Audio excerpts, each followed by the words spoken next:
Pag magpapakasal kayo, tanggapin nyo na ang papakasalan nyo ay hindi perfect. Tanggapin nyo na ang papakasalan nyo ay may ugali, mayroong asal. Na kung nagkamali na yan sa inyong engagement period, alam nyo na yung range, pero maaaring may ilabas pa yung mga iba. Kung hindi ka handa na tanggapin yun, huwag kang magpakasal. Kasi maghihiwalay din kayo. Ang mag-asawa na napakatagal ng pagsasama, minsan may kinakasal tayo na parang yung renewal of vows, 50 years, at tagal nun.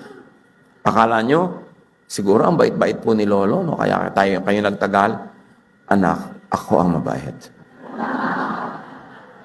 Pinatawad ko lahat ang kabalbalan ng lolo mo. Kumisa naman, gano'n naman yung lolo, siya rin nagpapatawad. Pero lahat ng nagtatagal magkasama, hindi dahil mabait ang isa't isa, nagpapatawad sila.